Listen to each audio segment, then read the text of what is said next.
नमस्कार, आप सभी का बेहद स्वागत है नेशनल खबर के धर्म प्रोग्राम में।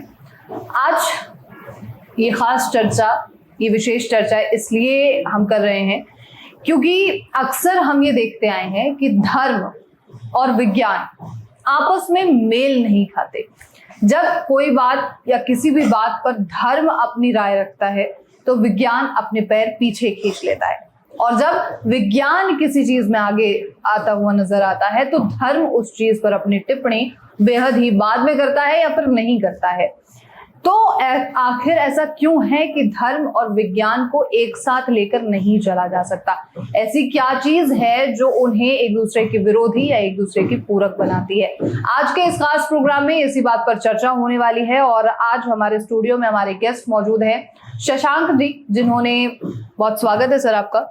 और इनके बारे में मैं जिक्र करना चाहूंगी कि इन्होंने हालिया ही एक शोध किया है जिसमें इन्होंने यूएलई यानी कि यूनिवर्सल लॉ ऑफ इक्विलिब्रियम के बारे में इन्होंने खोजा है, और इनके मुताबिक इस सृष्टि में जो भी चीज हो रही है वो बैलेंस के तहत होती है।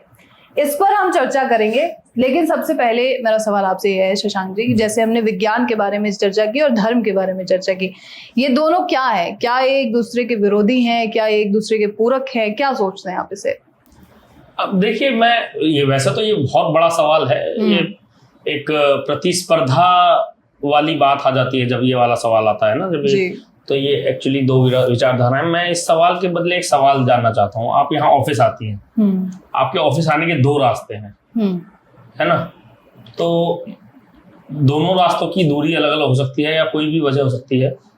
तो किसी स्थिति में आप कोई और रास्ता चुनती होंगी या किसी में कोई और रास्ता। क्या उन दोनों रास्तों में कोई सही या गलत रास्ता होता है? नहीं, बिल्कुल नहीं। जब मतलब उचित क्या पता जो रास्ता आपका छोटा है किसी दिन उस पर आधे घंटे का जाम लगा रहे, तो क्या फर्क पड़ रहा है कि वो अगर रास्ता छोटा है तो वहां पर भी देर हो सकती है। बिल्कुल सही है। और जो रास्ता बड़ा है वो रास्ता खाली है ना? तो फर्क नहीं पड़ता कौन सा सही कौन सा गलत।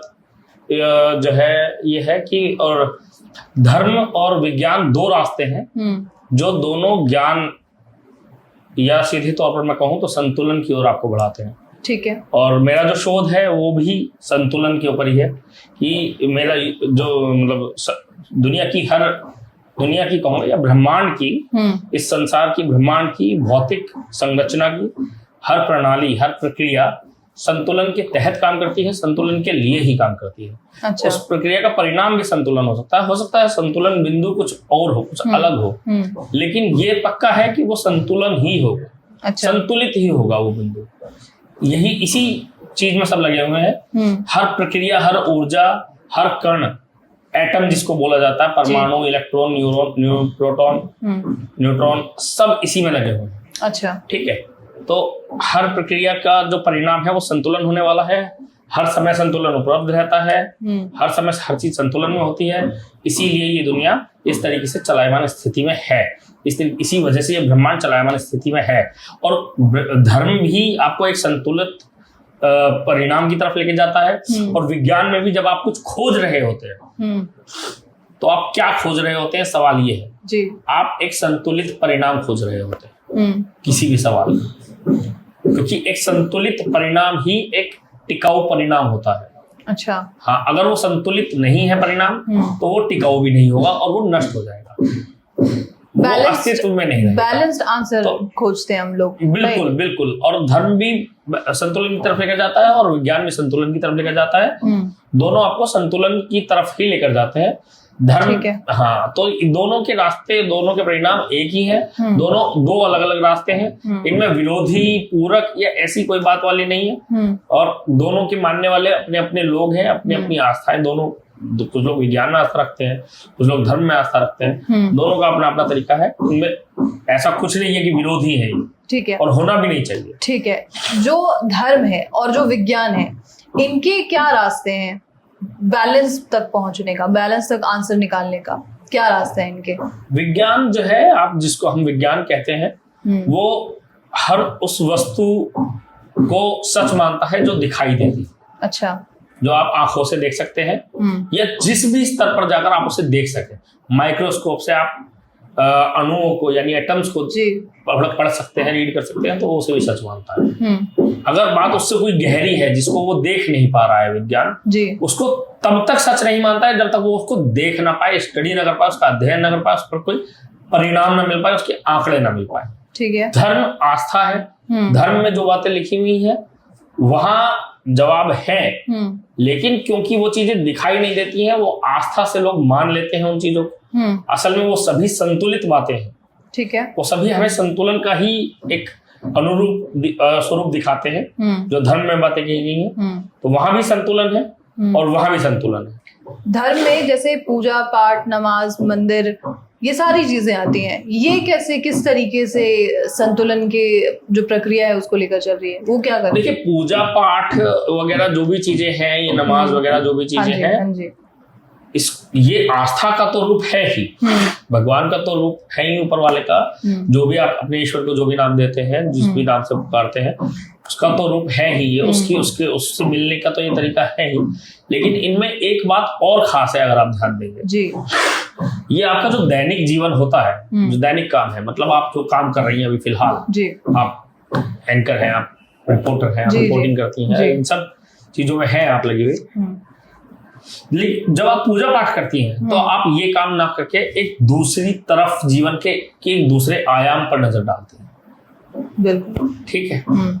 जब आप केवल अगर यही काम करती रहेंगी जो आप काम कर रहे हैं, तो ये बहुत एक तरफा हो जाएगा। आत्मचिंतन का समय नहीं मिलेगा, किसी और शक्ति के बारे में सोचने का समय नहीं मिलेगा। अगर आप मान लो केवल आप ही काम करते रहे और आप ही काम करते चले जाएं और अच्छा करते चले जाएं, तो आप अपने आप को सबसे बड़ी शक्ति भी मानने लगते हैं कि मैं जो कर रही हूँ सही कर रही हूँ, मैं ही कर पा रही हूँ, बिल्कुल और कोई है ही नहीं। जब आप मुड़ते हैं भक्ति की तरफ, धर्म की तरफ, पूजा पाठ, आस्था, नमाज, जो भी आपने नाम लिए, मंदिर, मस्जिद, गुरुद्वारा, भगवान, ईश्वर, उनकी तरफ मुड़ते हैं, तो आपको एक दूसरा दृष्टिकोण मिलता है जीवन का देखने के लिए। Okay.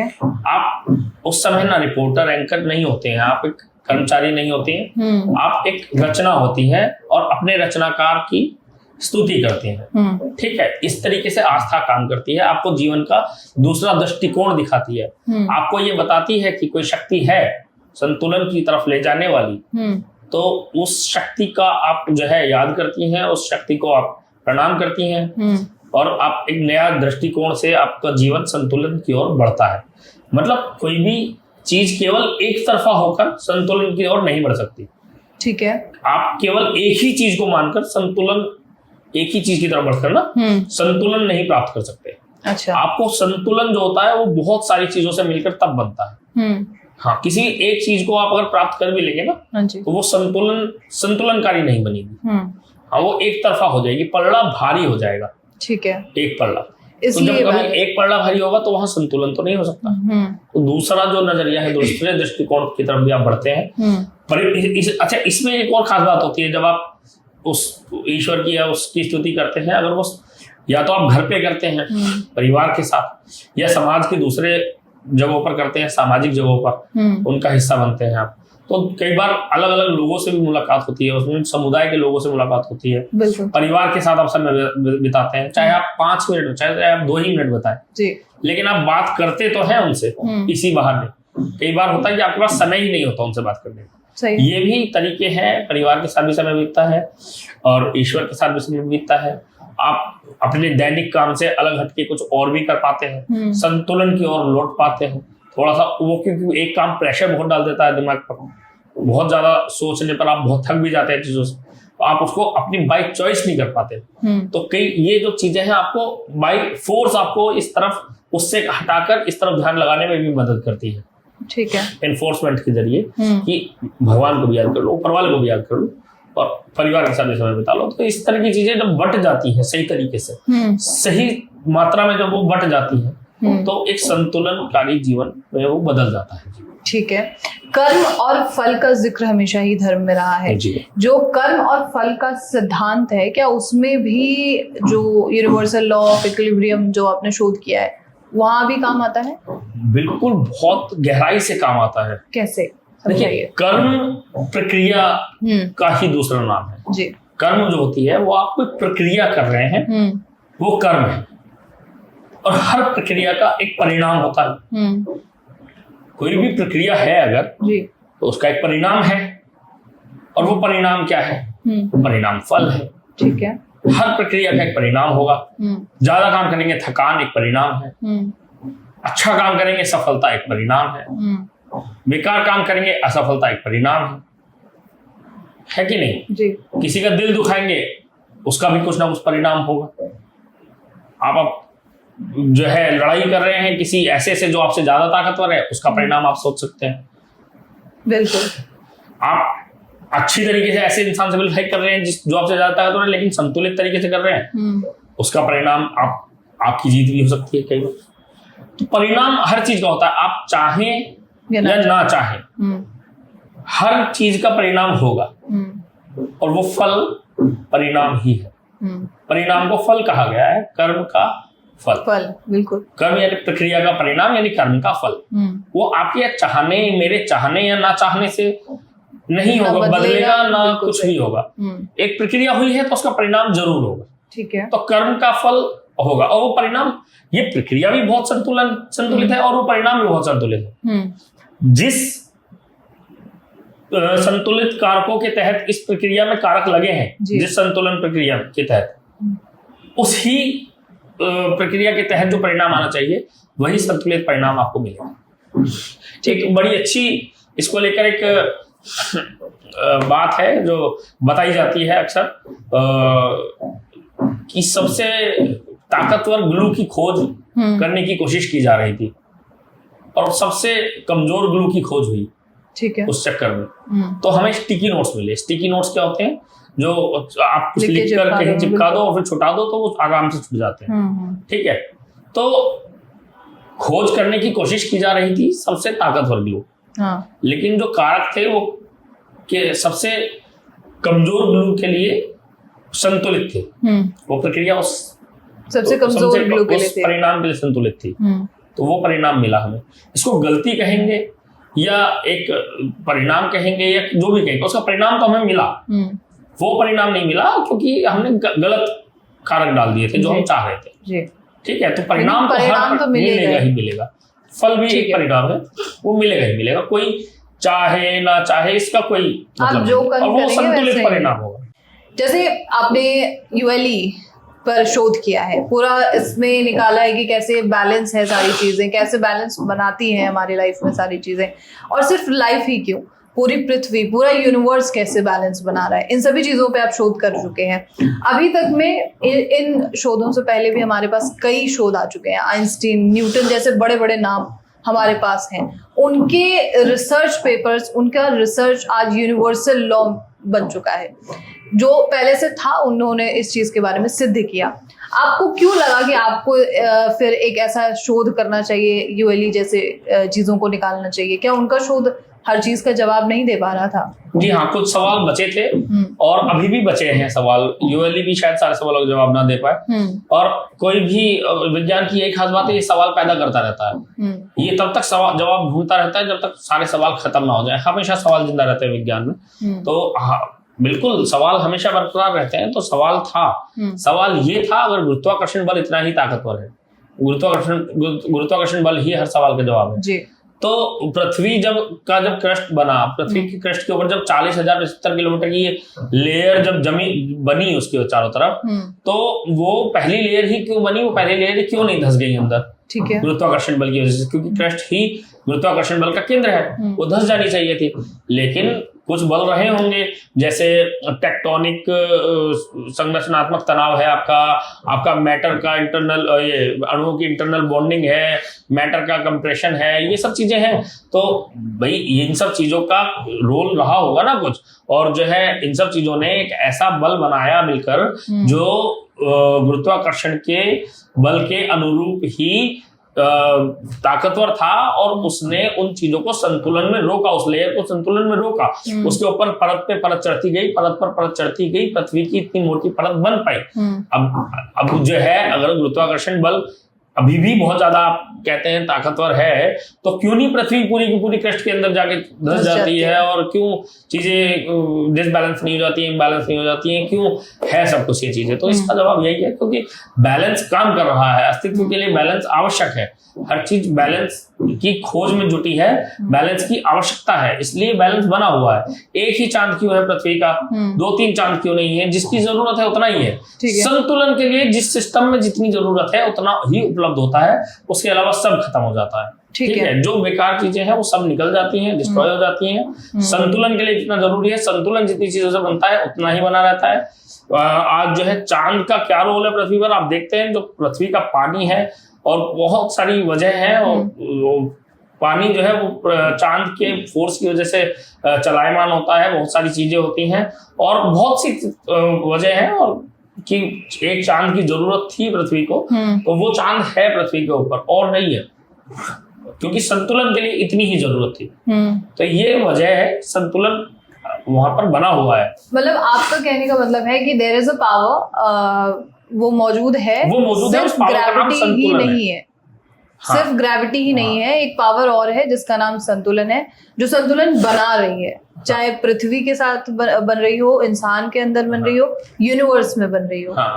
This is your concept. मेरा कॉन्सेप्ट मतलब हाँ, यही एक कॉन्सेप्ट है कि हर प्रक्रिया हर समय संतुलन में रहती ही है।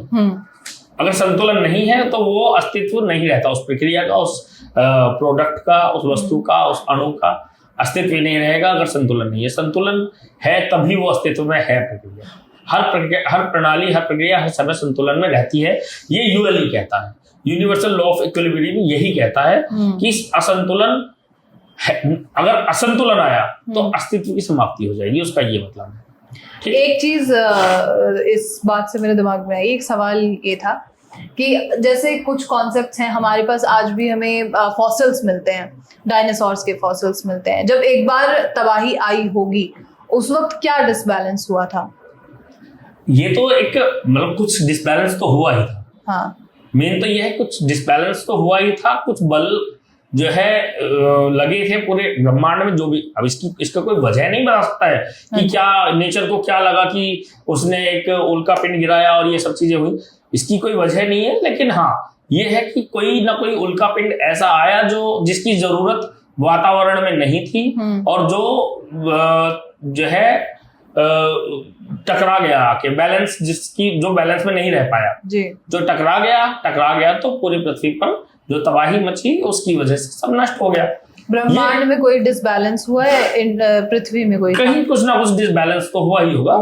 उल्का पिंड ऊपर से ही आया है, था डिसबैलेंस ही, ठीक है, डिसबैलेंस ही रहा होगा, इम्बैलेंस रहा होगा, तो उस वजह से चीजें मतलब हम ये क्योंकि ब्रह्मांडीय घटना थी, खगोलीय घटना थी, ठीक है, तो इसमें कोई ऐसा हम कारक अभी नहीं बता सकता हूं मैं कि क्या वजह रही होगी, लेकिन वजह ओवरऑल जो पर्सपेक्टिव से मैं देख सकता हूं, या कोई भी इसको कह सकता है, वो है कि उस उल्का पिंड की गति इतनी ज्यादा थी कि बैलेंस जो फोर्सेस जो चाहिए थे उसको रोकने के लिए वो नाकाफी थे। ठीक है, तो वो टकरा गया आकर।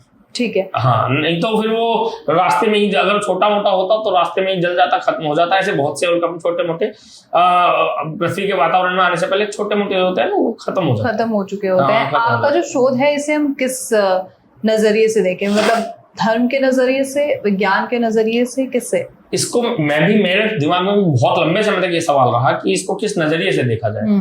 तो इसीलिए इसमें मेरे भौतिक के नियम भी हैं, जिसमें न्यूटन के गति के नियमों से मैंने इसमें से निकाल के सबसे करीब संतुलन के कैसे पहुंचा जाता है वो जो है नियम डाला है, गणित का, भौतिक का गणित की सूत्र डाला है। और एनर्जी थर्मोडायनेमिक्स में जब दो वस्तु आपस में टकराती हैं तो उनमें किस तरीके से एनर्जी का संतुलन बनता है वो भी इसके अंदर शामिल है। ठीक है, तो अणु किस तरीके से रिएक्ट करते हैं वो भी इसके अंदर शामिल है। और इसके अंदर एक सबसे थर्ड लेयर हमने शामिल की है चेतना की। चेतना को भी इसमें शामिल किया है, जो कि आज तक अध्यात्म का और धर्म का हिस्सा ही माना जाती थी। और भौतिक विज्ञान से जिसको जोड़ा नहीं जाता था, मुझे कभी समझ में नहीं आता कि क्यों नहीं जोड़ा जाता है, क्योंकि जबकि वो मानवता की या किसी भी चेतन प्रणाली का अभिन्न अंग है, उसके बावजूद उसे विज्ञान से बाहर क्यों रखा जाता है इस तरीके से, मुझे कभी समझ नहीं आता। तो ठीक है, तो वो चेतना किस तरीके से काम करती है, किस स्तर पर काम करती है, प्लांक समय में वो किस तरीके से किसी भी सूचना को एक जगह से दूसरी जगह ले जाती है, क्वांटम इंटेंगलमेंट जो है में दो कण दो आपस में क्यों जुड़े होते हैं, इस तरीके से की प्रतिक्रिया दे देते हैं। एक शीशों का झूला होता है जिसके दोनों तरफ दो अलग अलग तराजू होते हैं, जो एक झुकता है तो दूसरा उठता है। एक सिंपल तरीका है, संतुलन इसी तरीके से बनता है। और जो है अगर आप धर्म की बात करें तो हमारे धर्मों में सभी में इन चीजों को अलग अलग तरीके से लिखा गया है। हमारे धर्मों में, हमारे पुराणों में 8 महावाक्य दिए गए हैं, जिसका मतलब ये है सब कुछ अद्वितीय है, सब कुछ एक है, इसमें सब कुछ जुड़ा हुआ है। हम ब्रह्मास्मि, ब्रह्म खलविदम, इस तरह के वो है, तो हम ब्रह्म अस्ति, इस तरह के वाक्य हैं। ठीक है, तो जो है सब कुछ जुड़ा हुआ है, अद्वितीय है और सबका अपना अपना काम है। त्रिदेव को जो है माना गया है एक सिस्टम का हिस्सा।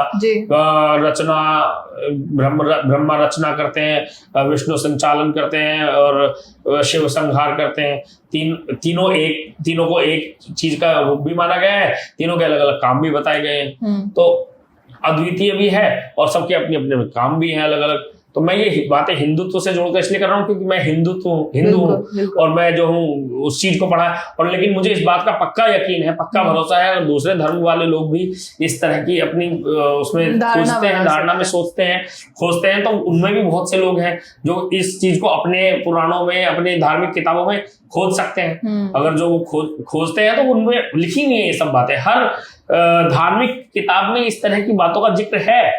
हर धार्मिक किताब में है, चाहे वो किसी भी धर्म से रिलेटेड हो।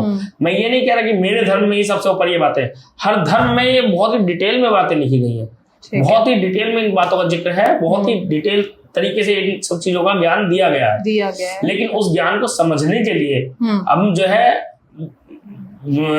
उसको आधार बनाकर अगर हम विज्ञान को भी खोजें और विज्ञान की खोजें भी करें तो बहुत अच्छा हमें परिणाम मिल सकते हैं। लेकिन इसको प्रतिस्पर्धा की दृष्टि से लोग देखते हैं, एक दूसरे के विरोधाभास के रूप में देखते हैं, जिससे प्रतिस्पर्धा की जो है एक दूसरे से बड़े होने की जो है एक प्रतिस्पर्धा की दौड़ शुरू हो जाती है। 2 रास्ते होते हैं, एक रचनात्मक रास्ता होता है जिसमें कुछ बेहतर बनाने के लिए इंसान सोचता है, एक हिंसात्मक रास्ता होता है जिसमें दूसरे को गलत साबित करने के बारे में सोचता है। ठीक है, तो अगर बेहतर होगा कि रचनात्मकता की तरफ हम बढ़े तो बेहतर परिणाम भी मिलेंगे, बेहतर चीजें भी प्राप्त होंगी और मानवता के लिए ये सबसे अच्छा रास्ता रहेगा, है ना। तो बस यही है, यूएलई एक संतुलित रास्ता रहेगा देखा जाए तो यूएलई भी यही कहता है कि संतुलन की ओर बढ़ना चाहिए। संतुलन ही यानी कि आपके शोध को भी संतुलित तौर पर देखना चाहिए। बिल्कुल सही, बिल्कुल सही। ये बिल्कुल सही जवाब है आपका। बिल्कुल मेरा जवाब आपने दे दिया, मैं तो सवाल में खो गया था असल में जवाब देने में। जी। चले, बहुत शुक्रिया आपका Shashank sir, thank you so much sir. तो ये थी पूरी चर्चा धर्म को लेकर और विज्ञान को लेकर।